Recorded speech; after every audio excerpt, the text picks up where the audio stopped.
paz do Senhor, meus amados irmãos. É com muita alegria que nós nos encontramos aqui na casa do Senhor.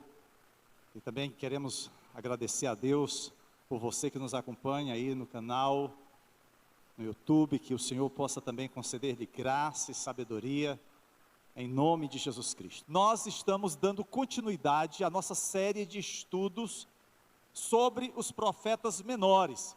E nessa noite nós vamos estar estudando acerca do livro do profeta Ageu.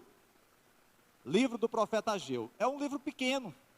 Na verdade, só são 2 capítulos, totalizando 38 versículos. Então, você hoje à noite, você pode, antes de dormir, fazer a sua devocional, lendo todo o livro do profeta Ageu, e você certamente vai encontrar ali preciosidades para a sua vida.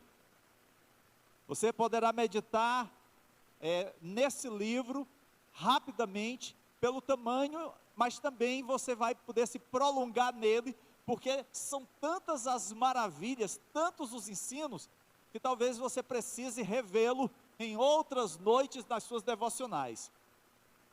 É interessante porque nós sabemos pouco acerca desse profeta. A sua vida está resumida basicamente em 4 meses do seu ministério profético, porque ele não é mais citado nas Sagradas Escrituras. E dificilmente alguém gostaria de ter a sua biografia contada apenas por 4 meses da sua vida. Quando a gente pensa numa biografia de alguém, a gente começa a relatar desde o seu nascimento até a sua morte, os seus feitos, as suas realizações, as suas conquistas, as suas vitórias. Mas no caso do profeta Ageu, o que nós conhecemos dele se resume apenas a um período de 4 meses da sua vida.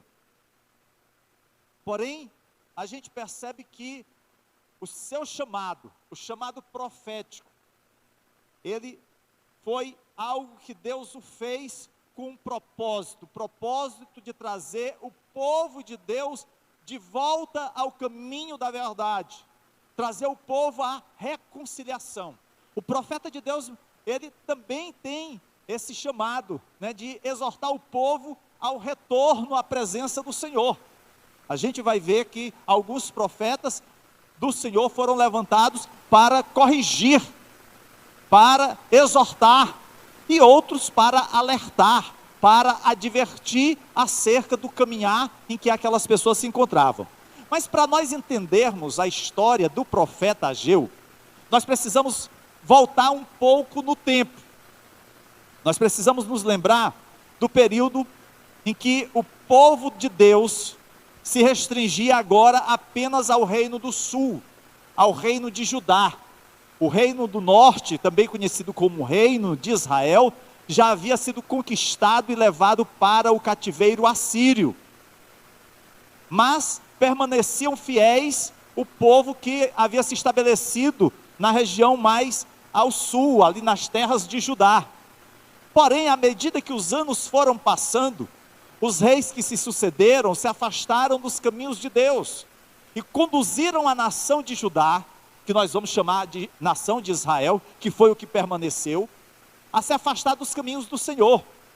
E por mais que Deus levantasse homens, profetas, para adverti-los, aquele povo endureceu o coração de tal maneira, que Deus então permitiu que Nabucodonosor, o grande império babilônico, conquistasse as terras de Judá. E não somente isso, destruísse a cidade de Jerusalém, queimasse o templo. A história nos mostra que grande foi a derrota que a nação de Israel passou. Mas não foi uma derrota rápida não, queridos. Foram 20 anos de cerco. Naquele tempo, as lutas, as batalhas, muitas vezes eram demoradas. E no caso de Judá, no caso de Jerusalém, Jerusalém era uma cidade fortificada, que estava abastecida para aguentar muito tempo. Porém, foram 20 anos de cerco até que Jerusalém caísse diante de Nabucodonosor. uma grande derrota. Foi o povo levado para o cativeiro babilônico. E nós conhecemos a história. 70 anos eles passaram no cativeiro. 70 anos eles choraram por tudo aquilo que eles perderam. O templo que fora destruído, as terras da promessa que não mais eram suas.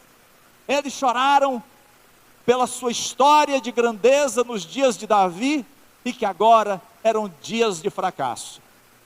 Essa era a história daquele povo. Até que o povo arrependido começa a clamar a Deus. O povo olha para a sua situação e vê o quanto havia se rebelado contra o Senhor. O quanto os seus pais haviam se afastado dos caminhos do Todo-Poderoso. E aí eles se voltam para Deus. Eles começam arrependidos, clamando ao Senhor. Deus então levanta um novo império, o Império Medo-Persa. E esse império era governado pelo grande rei Ciro. Ciro conquista o Império Babilônico, destrói aquele grande império do passado, e um novo império surge. Esse império Medo-Persa é mais favorável ao povo de Israel, e permite então que o povo retorne às suas terras. Durante mais de 70 anos, aqueles que foram levados para o cativeiro babilônico se acostumaram em terras estrangeiras, formaram famílias, construíram casas, ganharam dinheiro, fizeram um patrimônio. E aí, quando Ciro libera para que eles voltassem, muitos resolvem não voltar.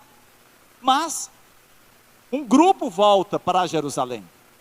E o Senhor havia falado que o retorno daquele povo era exatamente a ação de Deus, permitindo que eles voltassem para a terra da promessa. Zorobabel era o líder que estava à frente daqueles judeus que saíram da Babilônia e voltavam agora para Israel. Isso foi mais ou menos em 539 a.C. 539 anos antes de Cristo, aquele povo começa a voltar das terras da Babilônia para as terras de Israel. E aí o ministério do profeta Ageu acontece mais ou menos nessa data.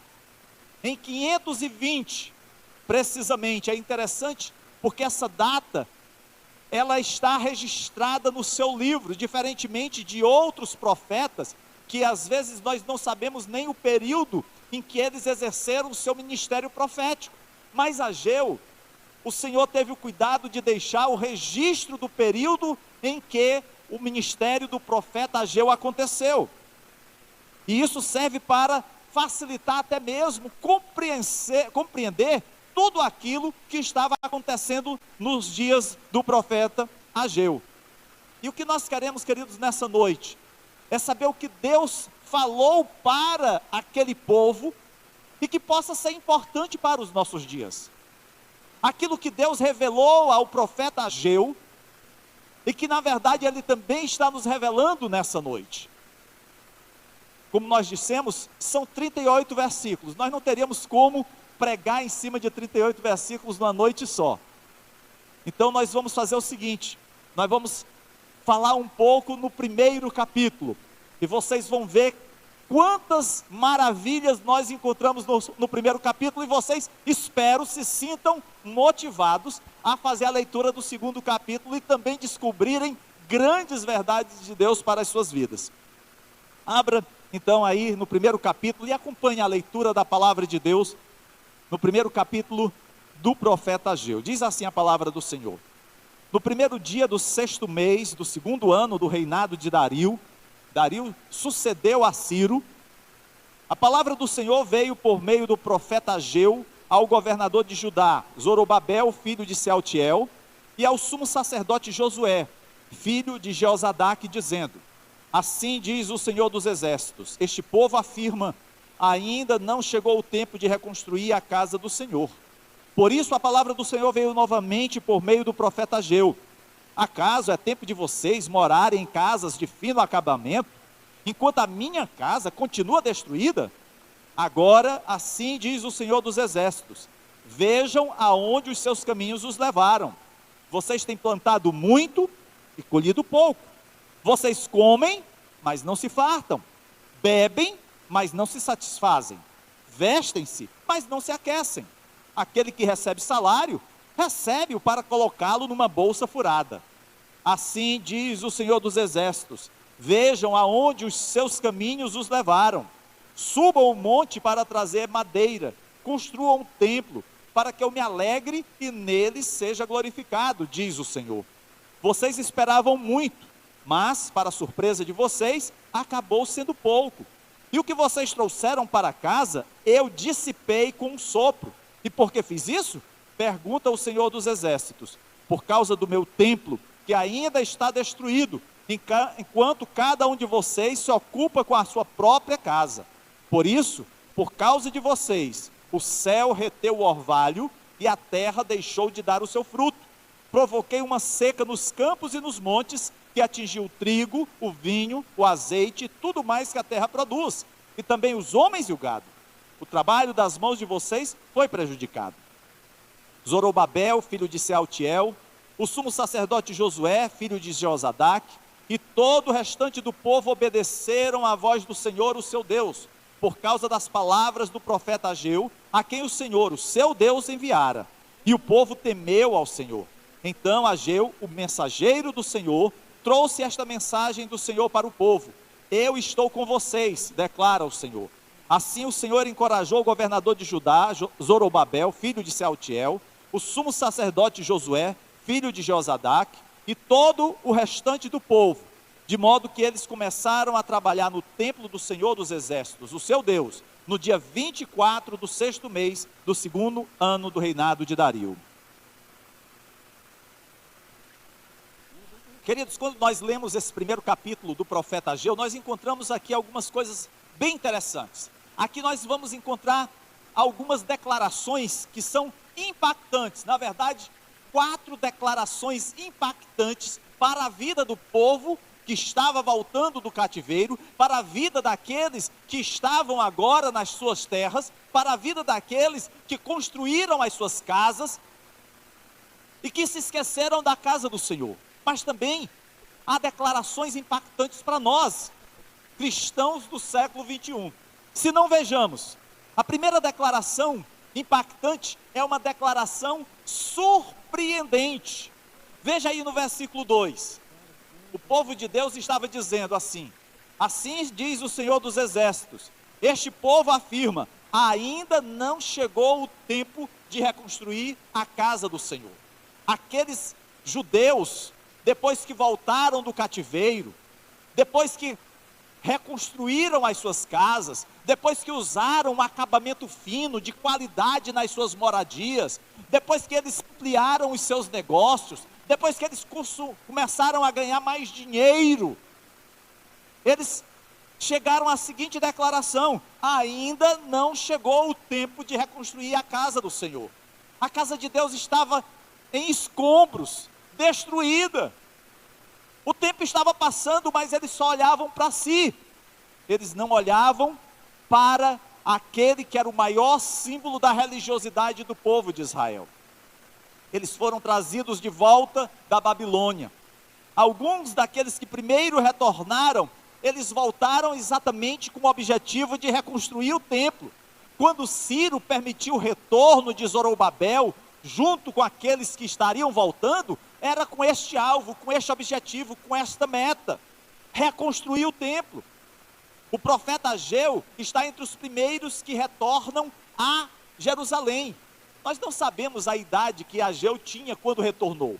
Alguns estudiosos dizem que Ageu já era uma pessoa de idade, já era um profeta já avançado nos anos, e talvez Ageu tivesse conhecido da história do povo no cativeiro babilônico, sabido de tudo aquilo que o povo sofrera ao deixar sua terra natal.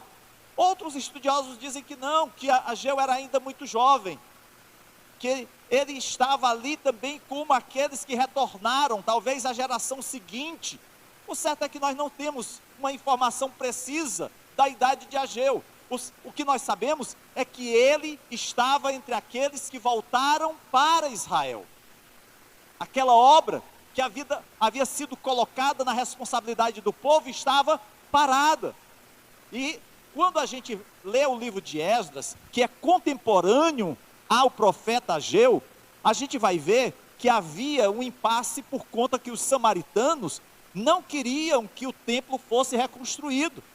Eles não queriam que o povo de Israel voltasse à hegemonia naquela região. Eles queriam manter o seu poder. E aí, muitas vezes, impediam a reconstrução. E como o povo já estava como que querendo voltar só para os seus negócios, diante dessa dificuldade, aí foi que cruzaram os braços. Mas, queridos, haviam se passado 20 anos desde que o povo havia retornado. E o templo não havia sido reconstruído. Estava parado. E o povo continuava dizendo: ainda não chegou o tempo de reconstruir a casa do Senhor. Talvez eles ficassem pensando que aquele não era o momento apropriado. Quem sabe os nossos filhos, os nossos netos venham a fazer isso. Mas agora não. Agora eu tenho muita coisa para fazer. Eu tenho meus negócios para cuidar. Queridos, às vezes, no nosso tempo com Deus, nós agimos do mesmo jeito. As nossas prioridades, os nossos sonhos, os nossos desejos. E aí, nós colocamos as coisas de Deus, o reino de Deus, em segundo lugar. Ou às vezes até em último lugar. Jerusalém, amados, passava por muitas obras. Não o templo, mas as casas dos seus habitantes. Construções estavam acontecendo. Diz aqui no versículo 9, que cada um se ocupava com a sua própria casa. Cada um cuidava do que era seu. E não somente isso. Diz no verso 4, que aquelas casas tinham fino acabamento.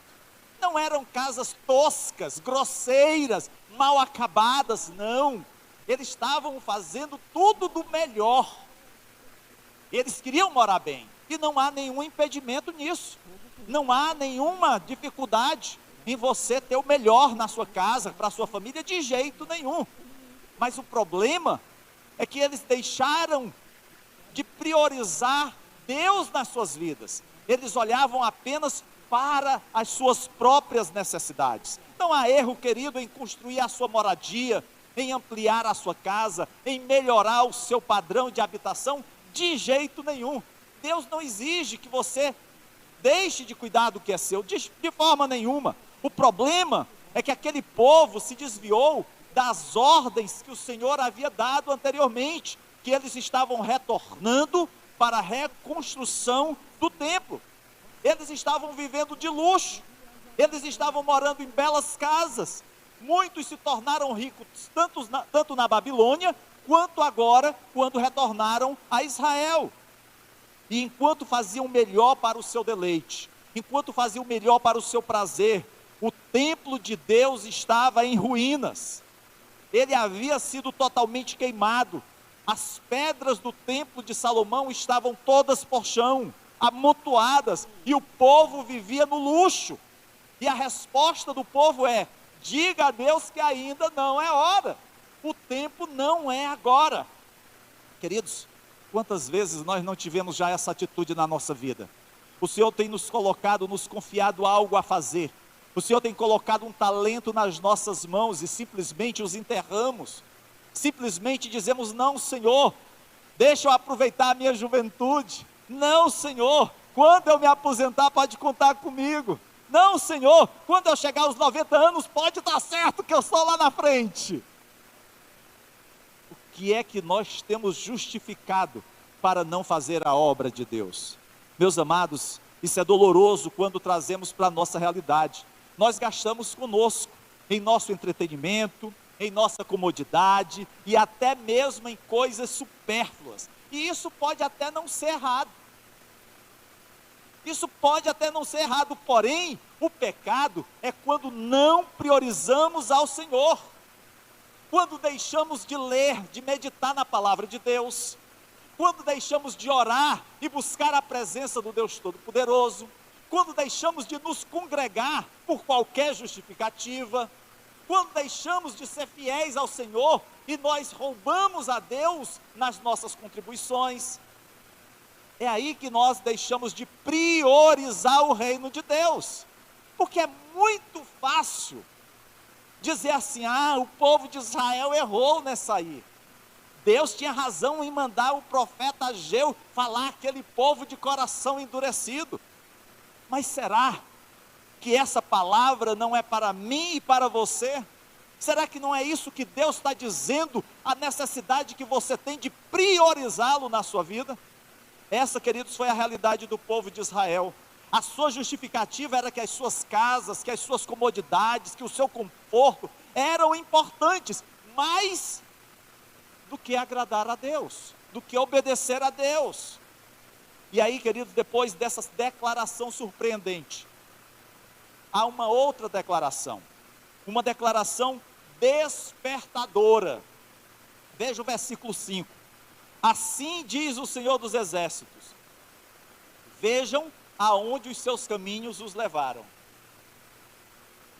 Se nós pudéssemos parafrasear aqui o que Deus está dizendo, seria mais ou menos assim: parem, pensem por um minuto, para que vocês estão vivendo, o que vocês estão fazendo, qual é o principal objetivo de suas existências aqui? Eu trouxe vocês da Babilônia, com o propósito de construir a minha casa, eu os tirei, eu os resgatei do cativeiro, da escravidão, e em vez disso, aquele povo se entregou a construir para si mesmo. E aí no versículo 7, Deus diz: vejam aonde os seus caminhos os levaram. É como se eles declarassem: não precisamos desse templo, na verdade nós podemos nos dar muito bem sem ele, afinal não temos o templo há 20 anos, desde que voltamos do exílio. Queridos, nesses dias de pandemia, muitos cristãos ficaram nos seus lares, nas suas casas, e habituaram-se a não vir à casa de Deus. Eu não estou falando por uma questão de comorbidade, eu não estou falando por uma questão de doença, eu estou falando por uma questão de comodidade. Pastor, eu estou na sala de jantar da minha casa, no meu sofá, estou assistindo lá o vídeo, está passando, glória a Deus que você está assistindo, queridos, mas a palavra de Deus diz em Hebreus que nós não devemos deixar de nos congregar. Essa situação de estarmos fora da igreja foi uma situação temporária, atípica, não é o normal.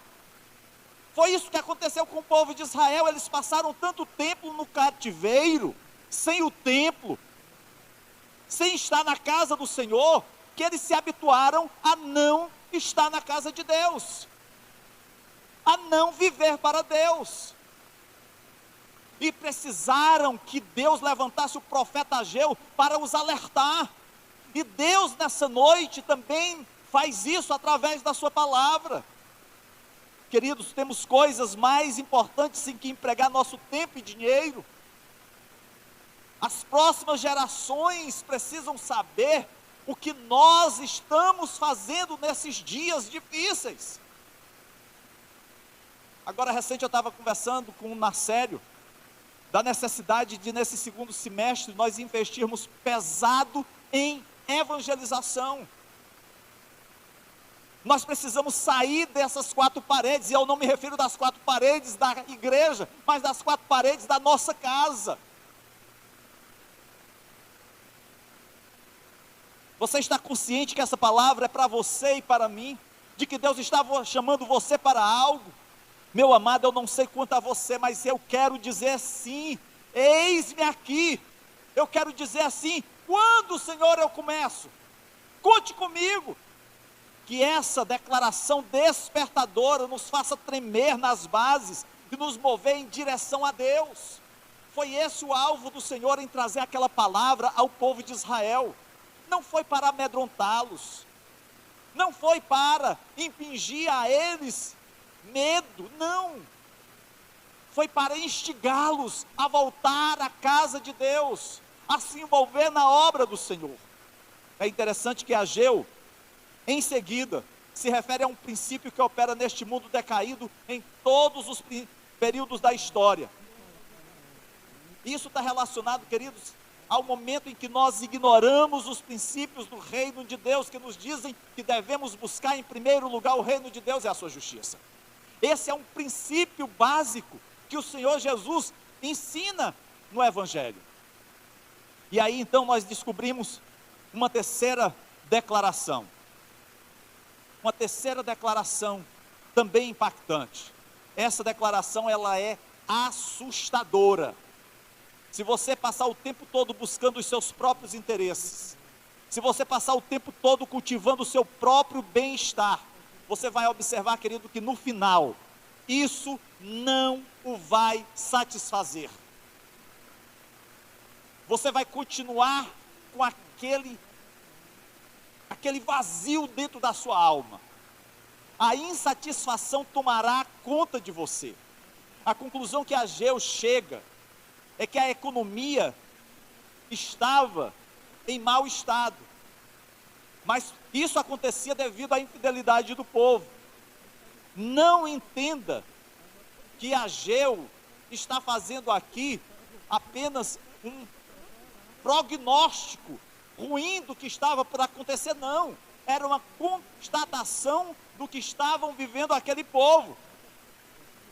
Aquelas pessoas, elas eram prósperas, eram ricas, porém, por mais que eles tivessem bens, aquilo não os satisfazia. Em nossos dias, há alguns que justificam a sua negligência na casa de Deus, alguns que deixam de ofertar e de dizimar, porque dizem que não podem contribuir. E a resposta para essas pessoas não é minha, mas é do Senhor. O Senhor diz no versículo 6, vocês têm plantado muito e colhido pouco. Vocês comem, mas não se fartam. Bebem, mas não se satisfazem. Vestem-se, mas não se aquecem. Aquele que recebe salário, recebe-o para colocá-lo numa bolsa furada.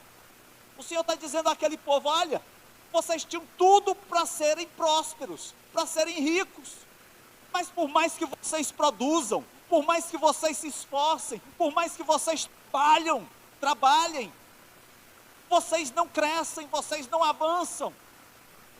E aí no versículo 9 e 11, diz assim, vocês esperavam muito, mas para a surpresa de vocês, acabou sendo pouco. E o que vocês trouxeram para casa, eu dissipei com sopro.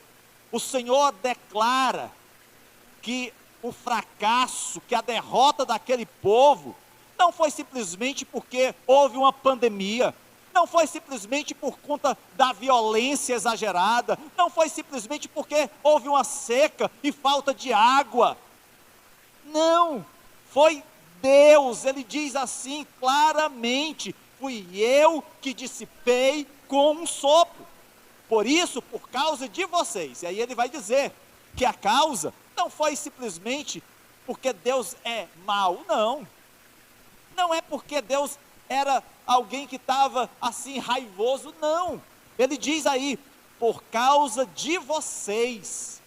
Era o pecado, era a rebeldia no coração daquele povo. E aí o Senhor diz, por causa de vocês, o céu reteu o orvalho e a terra deixou de dar o seu fruto.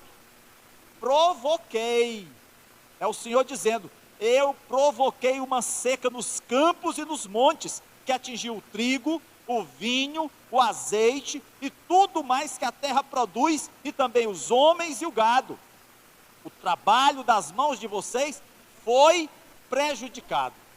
Deus está dizendo claramente, olha, eu sou Senhor, eu sou soberano, tudo isso que aconteceu no passado com vocês, de serem levados para o cativeiro babilônico, é minha mão, culpa do pecado de vocês. Vocês voltaram com o propósito de reconstruir o templo, mas apenas pensaram nos seus deleites, construíram as suas casas e esqueceram da minha casa, diz o Senhor. Pois muito bem, vocês vão plantar e não vão colher. Vocês não vão ter chuva, por conta da rebeldia de vocês. Queridos, quando nós olhamos a nossa sociedade moderna, nós vemos que a nossa sociedade é tomada pelo consumismo, e isso nos leva a uma insatisfação constante. Chega lá, o irmão para comprar o celular, aí faz lá uma pesquisa, compra um A10, daqui a um mês, ele não está mais satisfeito com o A10, ele quer uma coisa melhor, ele vai para o A31, estou chutando aqui os números, eu não sei nem se existe, estou falando do A10 porque o A10 é o meu, é o ponto de início, né? Aí não está satisfeito com o A31, vai para o A50, sei lá, né? É aquela insatisfação, você nem precisa, você só faz ligar e receber a ligação, mas você quer um negócio que faça 1001 coisas que você não vai usar nada. Por quê? Porque os seus amigos têm um A100 e você quer um A100 igual. A necessidade não existe, mas você se sente impelido. Os irmãos estão brincando comigo que não existe o A100, eu sei, irmão, não existe não. Eu não sabia não, mas vocês estão dizendo, eu vou acreditar em vocês. Nunca é o suficiente, sempre há aquele desejo insaciável por um pouco mais, e há um princípio extraordinário operando aqui. Se você vive para as coisas deste mundo, se você constrói a sua vida inteiramente nas coisas deste mundo, você vai descobrir que você será sempre um insatisfeito.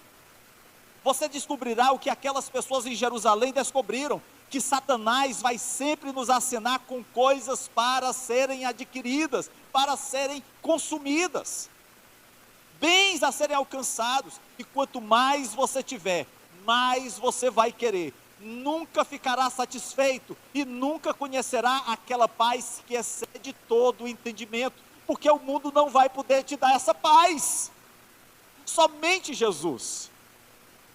Você vê o que Deus está fazendo aqui por meio de Ageu? Essa declaração assustadora, queridos, foi lançada como um alerta para aquele povo, mas também para cada um de nós. Eles viviam frustrados, descontentes, nada os satisfazia. Amados, nós não podemos ignorar essa lição. Isso que Deus está ensinando aqui através do profeta Ageu à nação de Israel, o Senhor está ensinando a cada um de nós. O Senhor nos chama para que nós possamos nos dedicar à sua semeadura, levando as boas novas de salvação do Evangelho. O Senhor nos chama a comer e beber e prosperar, mas sem negligenciar a nossa responsabilidade com a casa de Deus. O Senhor não nos quer aqui 24 horas por dia na igreja, não. O Senhor não quer que a gente só tenha visão das coisas da Gileade do José Walter, não é isso. O que na verdade o Senhor está mostrando aqui é que você pode cuidar das suas coisas, do seu trabalho, do seu estudo, da sua família, do seu lazer, mas sem esquecer das coisas de Deus. O problema é que às vezes a gente vive nos extremos. Essa declaração, queridas, assustadora, tinha o objetivo de impactar a realidade daquele povo, fazê-lo pensar sobre as suas prioridades. E é isso que Deus deseja fazer conosco, levar-nos a sair da nossa zona de conforto. Há muitos, queridos, que durante esse período de pandemia estabeleceram uma zona de conforto para a sua vida, uma zona de comodidade, uma zona de proteção. E agora que a gente está retomando as atividades, e não apenas na igreja, mas em outras áreas da nossa vida, alguns estão sofrendo, alguns estão doentes mesmo, problemas de ansiedade, problemas de depressão. Para esses, claro, é preciso uma atenção, um cuidado especial, um atendimento médico às vezes. Mas eu não estou me referindo a esses. Eu estou me referindo àqueles que se apegaram a esse tempo. Infelizmente, pessoas que aprenderam a cruzar os braços, a olhar o tempo passar e não conseguem mais sonhar, não conseguem mais lutar, se entregaram à mesmice. Pessoas que às vezes passam o tempo todo correndo o dedo na tela do celular para ver as novidades do Instagram, do Facebook, do WhatsApp, sei lá mais o quê. Pessoas que passam horas e horas na tela do computador, pulando de um site para outro. E aí o seu tempo com Deus se limita a alguns pouquíssimos minutos ao acordar ou ao deitar. Ou aquelas rápidas refeições, Senhor, obrigado pelo alimento em nome de Jesus, amém. Mas será que é isso a nossa vida com Deus? Era essa a realidade daquele povo. Eles tiraram Deus de suas vidas. Mas por último, queridos, depois dessa declaração assustadora, que Deus revela que todo aquele mal que estava acontecendo era culpa do povo, da sua rebeldia, do seu coração endurecido, e era Deus que estava trazendo todo aquele mal. A palavra de Deus diz que há uma declaração notável aqui. Demorou para aqueles homens e mulheres entenderem o agir de Deus. 20 anos. 20 anos se passaram para que aquele povo entendessem que eles estavam no caminho errado. 20 anos de coração endurecido. Mas a palavra de Deus aqui no versículo 12 diz que por causa das palavras do profeta Ageu, a quem o Senhor, Deus enviara, não foi qualquer um que se levantou, não foi um profeta mentiroso, foi alguém enviado por Deus. E aí quando Deus envia, Deus realiza a obra. A palavra de Deus diz aqui no versículo 12 que o povo temeu ao Senhor, e não somente temeu, eles obedeceram à voz do Senhor, o seu Deus. Que maravilha, queridos, que maravilha quando o povo de Deus, ouvindo a palavra profética do Senhor, mesmo que seja uma palavra de exortação, mesmo que seja uma palavra de alerta, o povo se humilha, o povo se quebranta, o povo se arrepende, o povo se volta para o Senhor. Foi isso que aconteceu com Israel. A semente que Deus plantou em seus corações criou raízes, começou a crescer, brotou do chão, floresceu e se tornou uma grande árvore. É isso que Deus espera de cada um de nós. Deus não deseja que sejamos eternos meninos espirituais, que tenhamos que tomar leite todos os dias, não. Deus tem coisa maravilhosa para as nossas vidas, tem alimento sólido para cada um de nós, mas só conseguimos tomar mamadeira. Queridos, no versículo 13, o Senhor declara: eu estou com vocês. Depois que aquele povo se sente tomado por aquelas palavras duras, alertadoras, o povo se volta para Deus, e Deus então diz: eu estou com vocês. Queridos, que coisa maravilhosa saber que o nosso Deus está conosco, que Deus está ao nosso lado, que Deus está com cada um de nós, diante das batalhas e lutas que enfrentamos. Aqueles problemas que você está vivendo, você não está vivendo sozinho. Deus está contigo, te amparando, te confortando, te consolando, te fortalecendo. Deus não te abandonou. Deus está contigo. Ele está te dizendo isso nessa noite: eu estou com você. O versículo 14 diz que a presença de Deus no meio do povo teve uma reação. Quando Deus está presente no meio da sua igreja, quando Deus está presente no meio do seu povo, algo extraordinário acontece. A palavra de Deus diz aqui no versículo 14, que aquele povo foi encorajado, de modo que eles começaram a trabalhar no templo do Senhor dos Exércitos, o seu Deus. Eu não sei como está a sua vida, eu não sei se você está frio espiritualmente, Eu não sei se você se sente derrotado diante das lutas. Eu não sei como é que você está encarando os teus desafios. Mas eu quero te dizer nessa noite que o Espírito Santo de Deus está aqui nessa noite para te encorajar, para que você possa começar a trabalhar na obra de Deus com amor, com zelo e com alegria. Ageu, o profeta, agora está sendo chamado de um mensageiro. Queridos, você e eu, nós somos mensageiros do Deus Altíssimo, para esta geração caída no pecado. Nós temos uma grande responsabilidade. Temos uma responsabilidade na nossa casa. Você é um sacerdote de Deus no seu lar, entre os seus parentes. Você é responsável para levar a palavra de Deus àqueles que não te conhecem, para ser um exemplo para os teus filhos, para ser um exemplo no teu trabalho, na escola, na faculdade. Deus tem te chamado para testemunhar do grande amor de Deus. Você é um sacerdote de Deus. Mas, queridos, além desse chamado de sermos mensageiros, é importante, queridos, entendermos que Ageu tinha certeza, discernimento do chamado de Deus para a sua vida.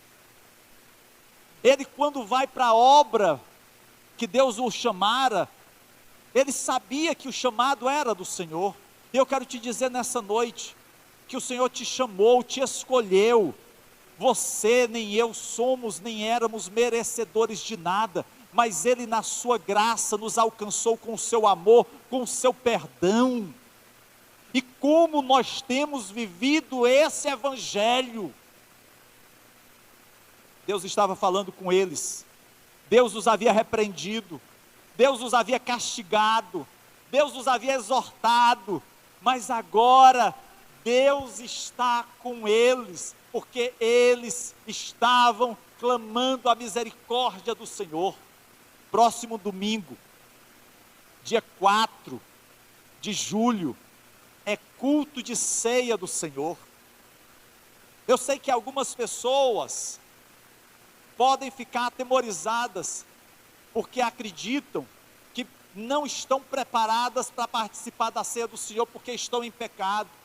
Mas eu quero lhe dizer nessa noite, meu amado irmão, Deus não te chamou para permanecer no pecado. Deus te chamou para se afastar do pecado, para se reconciliar com o Senhor, para voltar-se para Deus e para participar da ceia do nosso Deus.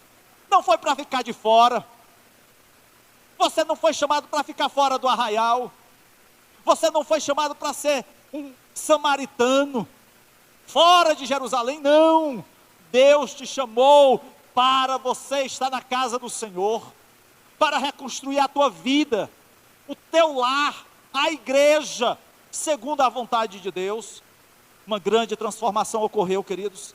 Aquelas pessoas, enfim, entenderam a necessidade da reconstrução do templo. Qual é a área da sua vida que precisa ser reconstruída? Qual é a área da sua vida que desmoronou durante esse período da pandemia? Lares entraram em crise. Vidas com Deus ficaram frias. E Deus está te dizendo nessa noite a necessidade de reconstrução, a necessidade de você fincar raízes no chão, para que a árvore da vida, da sua vida, possa crescer, e mesmo que venham os ventos fortes, ele não se abalará. Sabe por quê? Porque as suas raízes estão firmadas na rocha que é o Senhor. Hoje Deus te diz: eu estou com você, estou convosco todos os dias, por maior que seja a sua tarefa, por mais difícil que seja o teu problema, eu estou com você, diz o Senhor. Eu não te abandonarei. Aquele povo voltou do cativeiro. Aquele povo redescobriu a viver com Deus. Eles antes tinham um relacionamento com o Senhor. Agora uma nova geração havia surgido. E eles tiveram que reaprender a viver com Deus. Eu acredito que muitos estão precisando reaprender a viver com o Senhor, a deixar, queridos, coisas que nós nos apegamos durante esse período de isolamento social, e voltar a olhar a vida com os desafios que nós temos a enfrentar, a encarar e saber que o Senhor está conosco sempre, que o nosso lugar não é aqui, aqui estamos de passagem, mas enquanto aqui estivermos, precisamos ser sal e ser luz. Esses são grandes desafios para nós, e a palavra do Senhor está reforçada aqui no versículo 12, ouçam a minha voz, não se desviem nem para a direita, nem para a esquerda, ouçam a minha voz. A voz do Senhor nessa noite, queridos, é para você e para mim, assim como a voz do Senhor foi para com aquele povo de Israel. Eles sentiram a necessidade de um retorno, não apenas saindo da Babilônia para Jerusalém, mas eles sabiam que precisavam retornar para uma nova vida com Deus. Esteja certo, que é hoje que o Senhor está te despertando para um novo tempo, para uma nova atitude, para novas prioridades na presença do Senhor. E é Ele que vai te mostrar o que você deve fazer, como fazer e quando fazer. Isso é entre você e Deus. Ouça a voz de Deus. Deus é contigo sempre, em nome de Jesus. Deixe-me orar pela sua vida nesse momento. Pai querido e amado, Deus Todo-Poderoso, ó Senhor, a Tua palavra, ó Deus, nos traz tantos ensinamentos maravilhosos. Aquilo, Senhor Deus, que aconteceu, ó Deus, com o povo de Israel. Ó Senhor, Tu levantaste o Teu profeta para ministrar a vida daqueles homens e mulheres. Ó Deus, eles estavam endurecidos, seus corações estavam distantes de Ti, cada um pensava apenas nas suas próprias necessidades, haviam, Senhor Deus, esquecido do propósito, Senhor, do seu retorno, da sua restauração. Mas, Senhor Deus, Tu levantaste o Teu mensageiro, para trazer a Tua palavra, Senhor, ao coração daqueles homens e mulheres, para que eles se convertessem a Ti, para que eles voltassem para Ti. Nessa noite, Pai, eu te peço, ó Deus, levanta entre nós mensageiros, ó Pai, para pregoar as boas novas de salvação àqueles que estão perdidos. Deus, levanta mensageiros, ó Pai, que possam trazer palavras de edificação, de conforto, de excelência, para a vida, Senhor Deus, daqueles que precisam, Senhor, ser encorajados a estar na Tua casa, na Tua presença. Em nome de Jesus, ó Deus, eu te peço, ó Deus, rompe os grilhões do medo, rompe os grilhões da comodidade, rompe os grilhões, Senhor, que prendem tantos, ó Deus, as suas próprias prioridades, esquecendo, Senhor, de buscar em primeiro lugar o reino de Deus e a sua justiça. Ó Pai, eu te peço, traz, Senhor Deus, a convicção da Tua presença constante em nossas vidas, no nosso meio. Ó Deus, em nome de Jesus, fala à Tua igreja, fortalece o Teu povo. Essa é a nossa oração, essa é a nossa petição que Te fazemos, em nome de Jesus, em nome de Jesus Cristo. Amém e amém. Glória a Deus.